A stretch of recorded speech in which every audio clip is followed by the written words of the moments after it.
Welcome back to Investing and Trading Live, sponsored by Online Trading Academy. My name is Josh Lilquist, and if you're just tuning in, we were covering some different topics in the market. As I was talking about in the first segment, it's a trader's market, and then you need a strategy that's designed to be shorter term to have great opportunities right now. The market's just not moving in that one direction anymore. There's markets going up, there's markets going down. So you need strategies and areas of interest. We call them zones to get in and out of your trades. And the big topic on the last segment was proper capital management. That way you don't have to be right or correct every single time. And we introduced these different strategies to use the markets for. In the last segment, we were talking about income strategies in these investing classes that we do here locally. Congratulations to those of you that texted in and really taking that first step to have the opportunity to improve that financial future. If you missed it, just text the word investing to the number 210 for 2 seats for this class.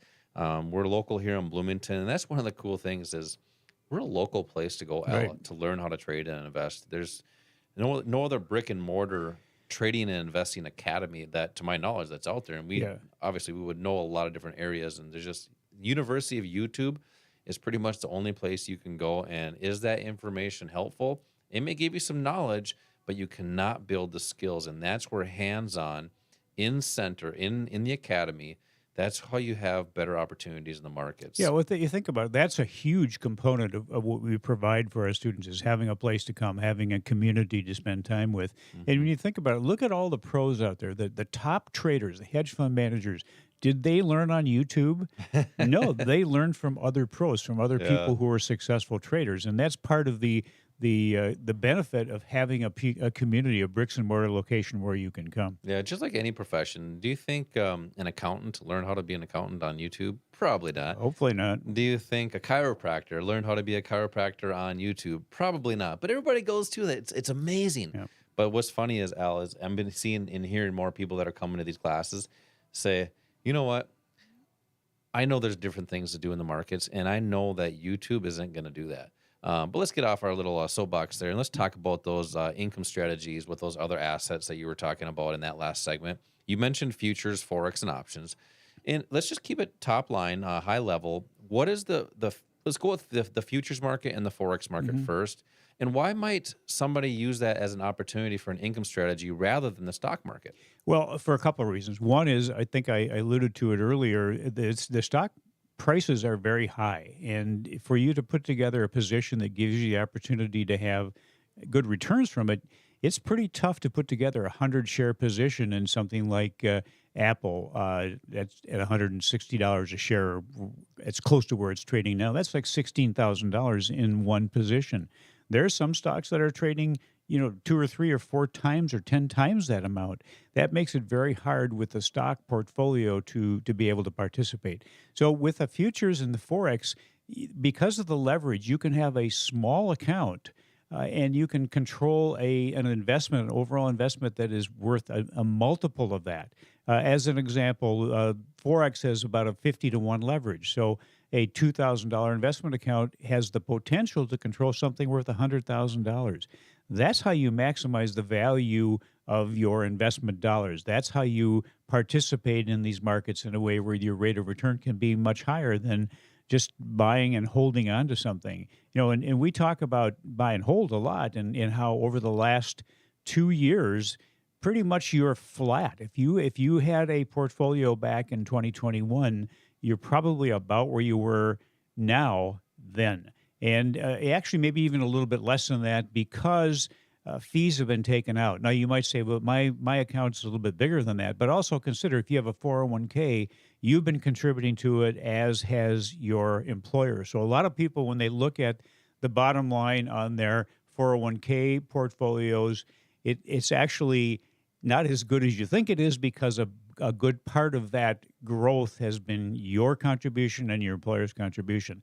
But forex and futures, they trade short term, so you can make an investment, take a position, and know that you have the opportunity to reap the rewards of that position, if you're correct, in a short period of time. And then that leverage gives you the opportunity to participate in something that you might not be able to participate in as far as the value of an investment in the stock market. With the futures market, you have the opportunity to trade a number of things. You want to trade stocks? You can trade stocks within the futures market. You can trade all the major stock markets. You can trade foreign markets. You can trade commodities. You can trade oil, gold, silver, individual currencies, interest rates, a number of things. The diversification within that futures market is substantial. Trades almost 24 hours a day. The foreign exchange market, that's where you're looking at the difference in exchange rates between two different currencies, trades 24 hours a day. They both have great leverage. The reason you haven't heard about them is that for a financial advisor or a broker to put together portfolios that are short term, it's almost impossible because they typically will have 2, 3, 400 clients. And it's pretty tough if you're looking at something short term of helping people get into and out of something if you have that many portfolios to manage. Yeah, it's crazy that you mentioned that. I was having a conversation with a good friend actually this week, and he was talking about, he's like, I'm tired of my guy not hearing from him and me calling him. In this case, it was a guy. I'm tired of my guy not hearing from him. I have to call him and say, hey, what are we doing here? And he was a fairly wealthy guy.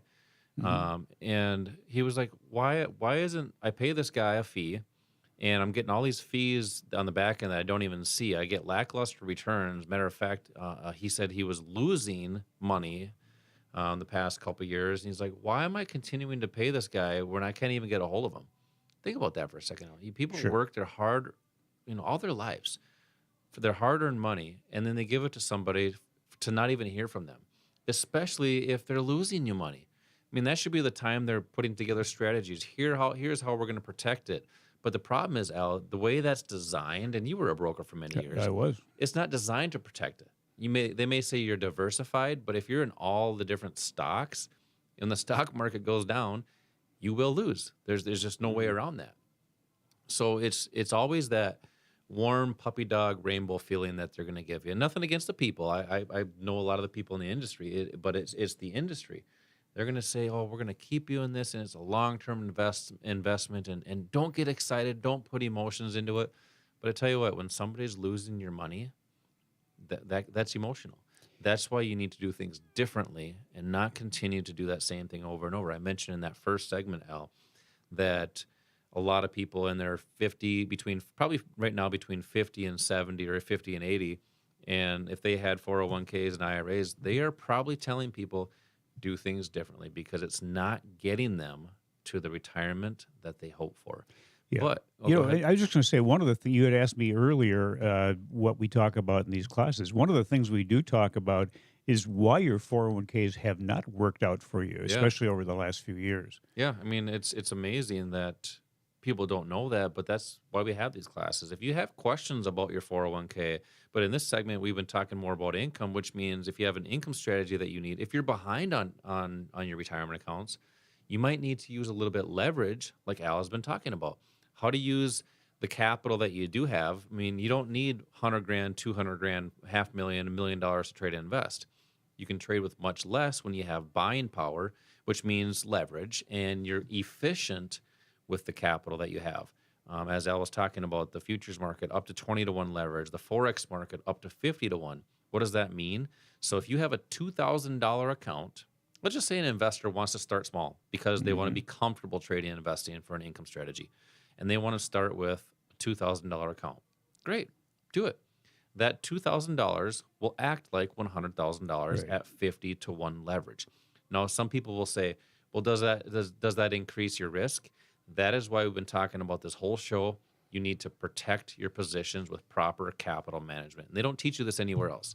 When you have a 401k or IRA, they're telling you to put everything in the market, which means 100% at risk.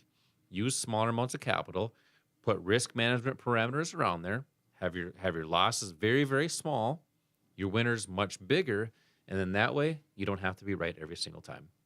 So these concepts, we're throwing a lot at you on the show here today, and some of it may be brand new. Some of it is actually common sense, and most of you have heard about that stuff, but just don't know how to do that.